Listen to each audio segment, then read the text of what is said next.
안녕하십니까. 130회 미래통합당 공천과 내각제 개헌은 대한민국을 분열과 부패로 침몰시킬 것임.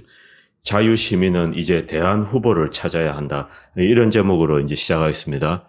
요즘 이제 백모방송에서 뱀의 목을 자르자 뭐 이런 이야기를 좀 자주 하시던데, 근데 사실은 우리에게 가장 필요한 것은 그겁니다. 우리에게 필요한 것은 뭐 바로 이겁니다. 뱀의 목을 자르면은 아무것도 쓸모가 없습니다. 몸통도 뭐 목도 더 이상 이제 우리에게 위협적인 존재들이 아니게 됩니다. 뭐 여러분도 보셨겠지만 미래통합당의 공천은 이 본질적으로 나눠 먹기입니다. 뭐 김무성계가 얼마 먹었다, 뭐 유승민, 안철수, 황교안, 그리고 이제 김영호 지인들이 얼마 먹고, 이현주가 데리고 몇 명을 이제 부산에 어디 꽂고, 그리고 딱 이래 멀리서 지켜보니까 이제 전부 다 이제 나눠 먹기식을 한 거예요. 거기는 뭐 태극기도 없고 애국심도 없고 국가관도 없고 우익 이념도 없어요. 그냥 자기들 아는 애들끼리 이제 다 나눠 먹었습니다. 멀리서 보니까 이제 공병호나 한성규 눈에도 저기들끼리 나눠 먹네? 그럼 우리도 숟가락 얹어야지. 그래서 이제 이 공병호 씨가 아는 사람들 공천 주고, 비례 공천 주고, 한성교도 사람들 데리고 가서 거기다가 이제 팍팍 비례 공천 준 겁니다. 그래서 지금 벌어지는 전 모든 잡음은 뭐 자기들끼리 나눠 먹기 싸움이고 밥그릇 싸움일 뿐입니다. 뭐 국민들과는 사실 아무런 상관이 없습니다. 그리고 우파 자유시민들과도 아무런 상관이 없습니다. 우파 자유시민의 목소리를 대변하는 사람은 그 중에 이제 아주 극소수에 지나지 않습니다. 완전히 없다고는 할 수 없지만, 그러다 이제 극소수에 지나지 않고 메인 디시는 자기들끼리 이제 다 나눠 먹었습니다. 그리고 뭐 황교안, 한성교의 분노, 자기들끼리 이제 밥그릇 싸움일 뿐입니다. 황교안은 아시다시피 이제 미래통합당 공천에서 큰 재미를 못 봤습니다. 그래서 미래한국당에 좀 이제 많은 것을 자기들 측근들을 좀 이 비례대표 자리를 주려고 했는데, 그것들을 이제 그냥 공병호나 한성교에게 내다봐야 당한 겁니다. 그래서 이제 화가 나서 저렇게 부딪히고 있는데 다 밥그릇 싸움일 뿐입니다. 오늘 방송은 저들이 추구하는 이제 개헌, 특히 이제 저 개헌의 목적은 이 자유한국당, 그러니까 이제 미래통합당의 입장에서는 이원 집정부제입니다. 그리고 저쪽 이 문재인 쪽이 노리는 개헌은 이제 좌익들을 동원해서 연방제 개헌입니다. 뭐 어쨌든 제가 이제 이 보수 우익 측 시각에서 이야기를 하도록 하겠습니다. 미래통합당 입장에서는 이제 이 이원 집정부제, 뭐 사실상 내각제 개헌을 추진하고 있습니다. 그래서 제가 이거 조금 반복될 수는 있지만, 제가 예전에 했던 이제 이 내각제에 대한 비판 자료를 좀 모아서 뭐 한 편에 짧게 담아봤습니다. 제가 내각제에 대해서 이제 어떻게 생각하는지를 이렇게 다시 한번 설명을 드리고 한번 리마인드하는 자리를 가지도록 하겠습니다. 그리고 이런 난감한 상황에서 이제 어떤 대안을 찾을 것인가, 그런 것에 대해서 이제 내일은 다시 말씀드리도록 하겠습니다. 물론 이제 현재 좀 경제적인 이슈가 좀 심각한데, 그것들은 제가 이제 자료는 하나씩 모아두고 있는데 한번 모아서 이 시간 되는 대로 이제 한번 정리해서 말씀드리도록 하겠습니다. 오늘은 내각제에 대한 것, 저들이 추구하는 이원 집정부제에 대해서 이제 한번 다시 반복하도록 하겠습니다. 현재 이탈리아에 관한 이야기를 좀 드리도록 하겠습니다. 뭐 얼마 전에 이탈리아에서는 이 무솔리니에 관한 책이 이제 히트를 쳤다고 합니다. 무솔리니에 관해서 이제 여러 가지 책들이 이제 많이 출판되어서 이탈리아 국민들이 읽었는데요. 이 무솔리니는 이 파시즘, 국가주의로 이제 국가를 이끌어간 내용이 그 책들에 이제 주로 기술이 되어 있습니다. 지금과 마찬가지로 이제 무솔리니가 집권할 당시에도 이 이탈리아는 이제 빚에 시달리고 있었습니다. 이런 빚에 시달리는 나라를 강력한 나라로 만들기 위해서 이제 무솔리니는 파시스트 정당을 만들고 이 국가주의를 재창하면서 이제 권력을 잡았습니다. 가장 먼저 한 일은 국가의 재정을 건전하게 만드는 일이었습니다. 그래서 국민에게 이제 근검, 근면, 철학을 강조하고 또 이 국가적인 산업 발전을 이제 이끌어서 이 국가 재정을 튼튼하게 만드는 일에 가장 먼저 착수했습니다. 지금 이탈리아도 무솔리니와 같은 정책이 필요하다는 뭐 그런 의미에서 무솔리니의 자서전이라든가 뭐 전기가 이제 히트를 쳤다고 합니다. 현재 이탈리아의 금융위기로 이 무솔리니를 다시 돌아보는 운동이 생겨나게 되었는데, 이탈리아 지식인들은 스스로 현재 이제 뭐 독일에 뭐 프랑스에 이렇게 뭐 다른 부유한 북부 국가들의 이제 국어라는 이런 국을 민족주의에서 벗어나서 자력 갱생을 하자, 이런 것을 이제 주장하고 있습니다. 그래서 나름대로 이제 굉장히 바람직한 것이고 이 이탈리아인 스스로의 각성을 촉구하는 그런 내용들입니다. 성공적인 내각제란 게 무엇인가? 내각제는 제가 내각제는 무조건 나쁘다라고 말씀드릴 수는 없습니다. 내각제를 하는 가장 큰 이유는 이 국민들이 정치에 보다 밀접하게 참여할 수가 있다는 것입니다. 이 글은 이 정치 체제에 대한 논쟁을 다루려는 것은 아닙니다. 그런데 이 한국 엘리트 계층, 이원 집정 문제인데 본질은 내각제입니다. 그래서 내각제로 부르겠습니다. 이 한국의 이제 보수 엘리트 계층이 추구하는 내각제 개헌 추진에 관해서 거기에 관해서 이야기만 다뤄보도록 하겠습니다. 성공적인 내각제는 이 광범위한 민의를 이제 어떻게 정치에 잘 반영하고 또 동시에 이제 독재를 저지하면서 독재자를 저지할 수가 있습니다. 내각제가 되면요. 그리고 화합을 잘 이루는가에 달려 있습니다.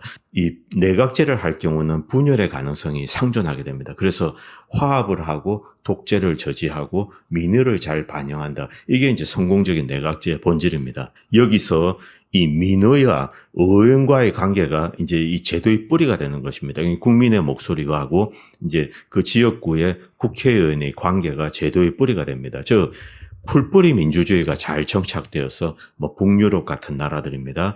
이 지역구를 어떤 이제 엘리트 계층이 독점을 하거나 세습하여서 주민들 위에 군림하는 형태가 되어서는 절대로 안 됩니다. 동시에 의회에서 이 투명한 의사소통이 있어야 합니다. 그리고 공정한 결의로 이 국민들이 수용 가능한 입법과 정책을 만드는 것이 이 내각제의 생명입니다. 투명성과 공정성은 사실상 이 모든 화합의 기초이기 때문입니다. 왜? 이 내각제가 분열의 소지가 많기 때문에 투명하고 공정해야 됩니다. 그래야지 화합을 할 수가 있는 것입니다.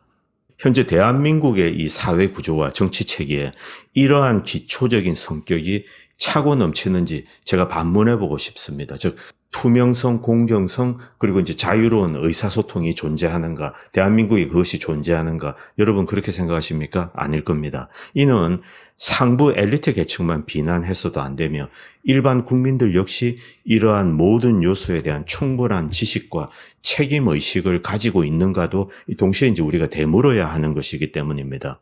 동시에 우리는 이제 이 안보적인 위험 때문에 이 국가 지도자가 외부의 위협에 신속하게 대응할 수 있는가, 이거 역시 심각하게 고려되어야 합니다. 미국 대통령 같은 경우는 단독으로 이제 이 전쟁을 개시할 수 있는 권한을 가지고 있습니다. 그럼 우리나라 이제 이 수구 기득권 보수층들이 왜 내각제를 들고 나왔는가? 그 이유는 심플합니다. 보수 세력이 느닷없이 내각제를 꺼내든 것은 이 첫 번째 이유는 카리스마 넘치는 리더가 부재하기 때문입니다. 강력한 대표 주자에 의존해야 하는 대통령제 하의 선거는 미래통합당 탄핵의 원죄로 이제 비난을 받고 있으며 대부분이 군소 정치 파벌에 불과합니다. 이런 군소 정치 파벌로 전락해가는 이 현재 이제 미래통합당 보수 정치 세력에게는 대통령제 하의 선거는 벅찬 싸움입니다.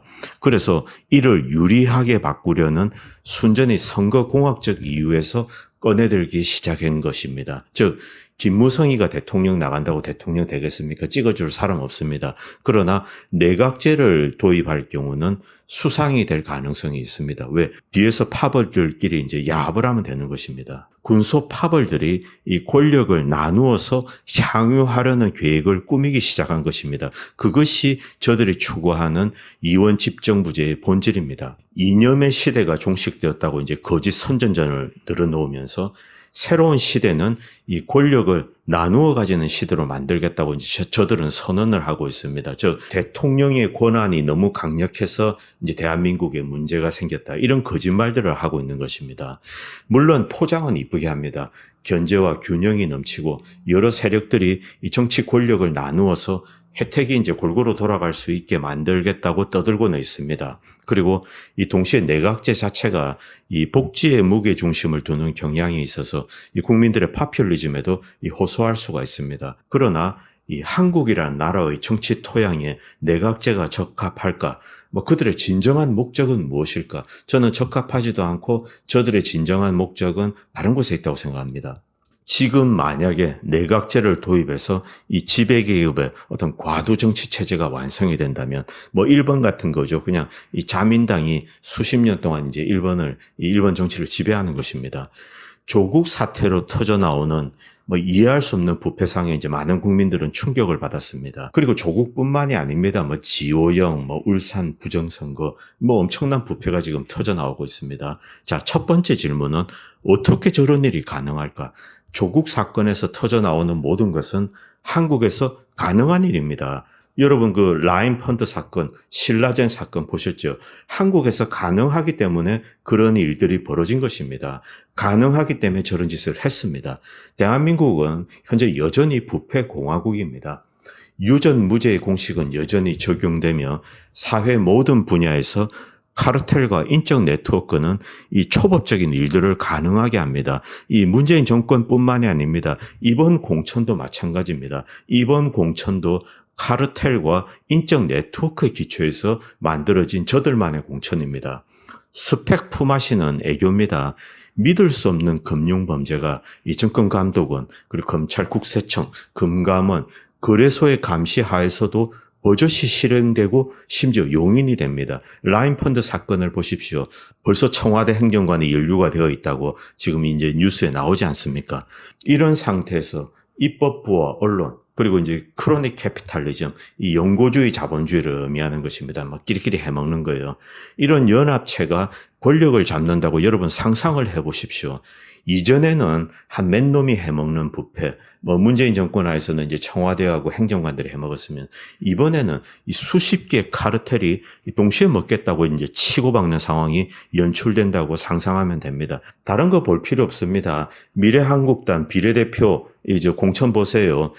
여러 개의 카르텔들, 거기다가 이제 한성교, 그리고 이 공병호까지 가세해서 이제 밥그릇 싸움하고 있는 것입니다. 이 수십 개의 카르텔이 치고받고 하는 겁니다.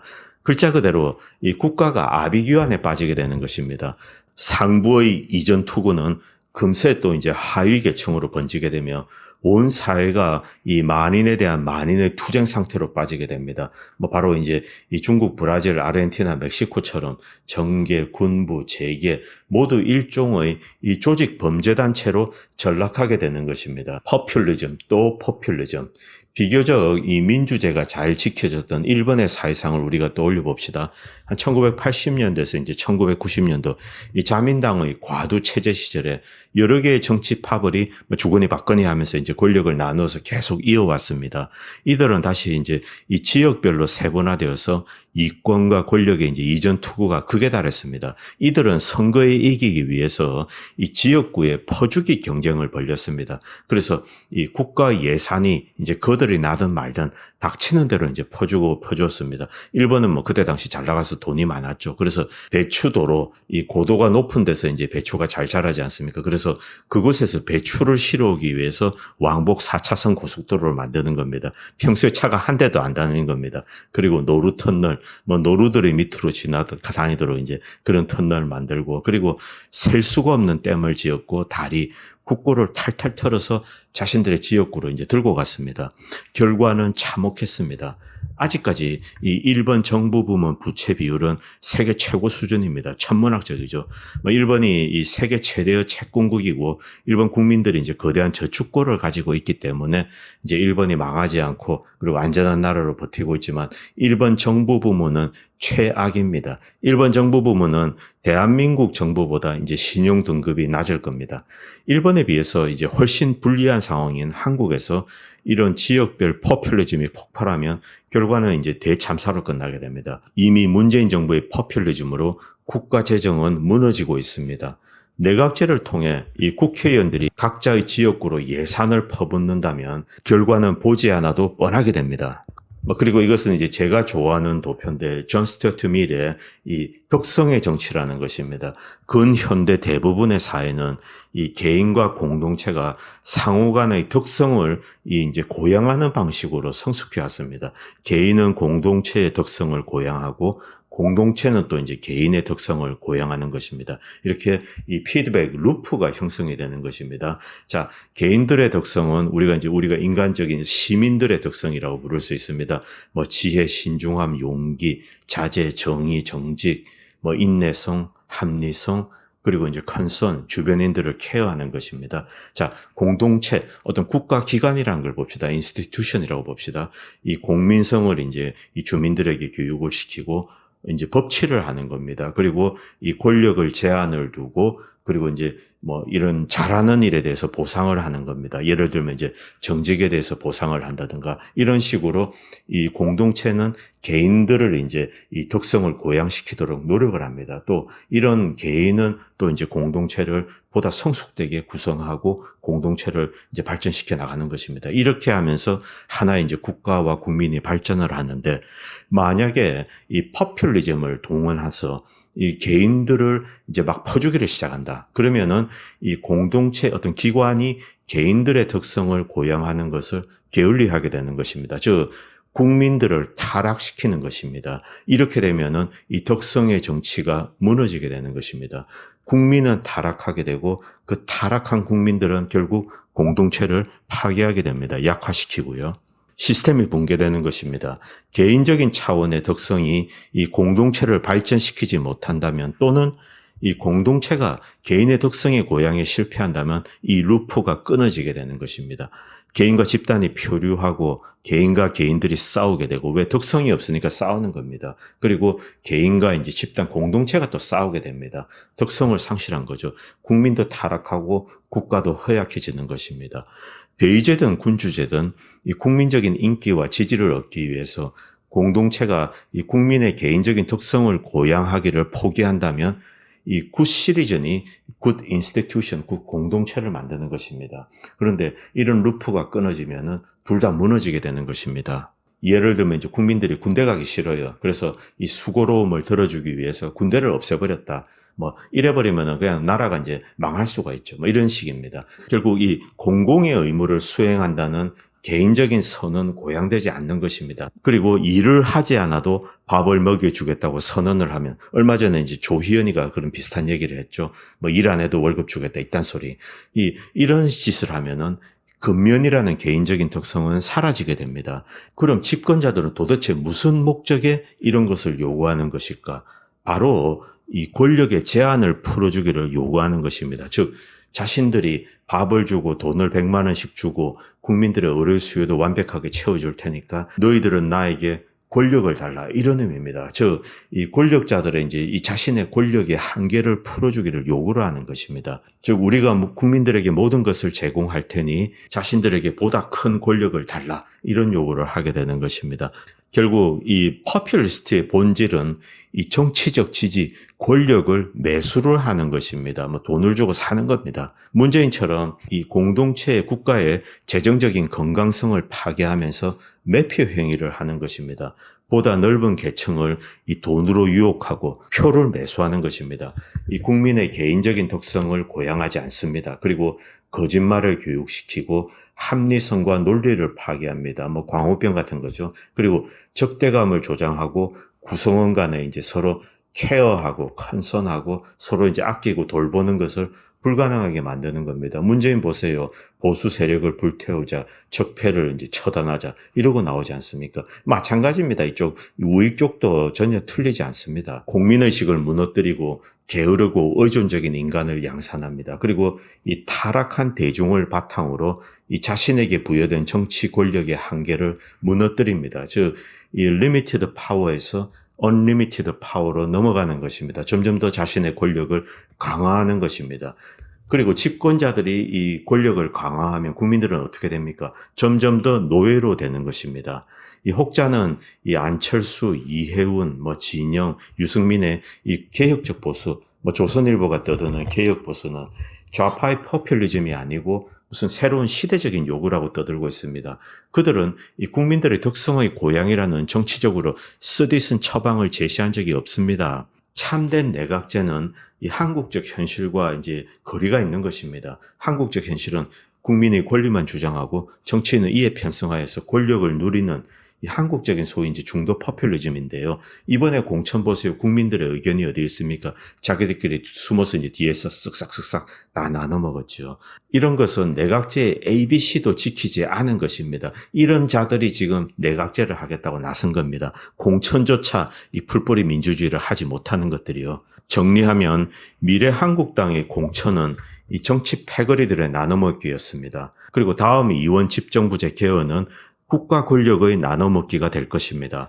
이들의 다음 과제는 이제 내각제 또는 이원 집정부제로 개헌을 하는 것입니다. 이를 통해서 이 국가 권력을 이번에 공천과 유사하게 나누어 먹고 또 나눠 먹은 권력을 유지하기 위해서 중도 이념을 거론하면서 이제 국민들을 향해서 포퓰리즘 정책을 펼칠 것입니다. 그래서 이 국민들을 타락시키고 국가 재정을 파괴할 것입니다. 이들은 애초 스스로의 정치력으로 권력을 쥘 수 있는 그릇들이 아닙니다. 서로 이제 패거리를 조직하고 국가 권력을 가로챈 다음에 포퓰리즘으로 유지하려는 기생충적인 정치인입니다. 국가 재정에 기대어서 이제 포퓰리즘으로 국민들을 이제 푸는 거죠. 국가의 힘을 약화시키고 동시에 이제 국민들도 서서히 타락시켜서 궁극적으로는 국가, 국민, 정치 엘리트 모두가 공멸하는 참혹한 후과를 야기할 것입니다. 결국 대한민국이 망한다는 뜻입니다. 여기까지는 이제 제가 예전에도 계속 해왔던 얘기를 좀 정리해서 다시 말씀드렸습니다. 다음부터는 이제 보다 현실적인 정치 이야기를 이제 디테일하게 써서 이제 이렇게 방송을 하도록 하겠습니다. 감사합니다. 다음 편에 뵙도록 하겠습니다.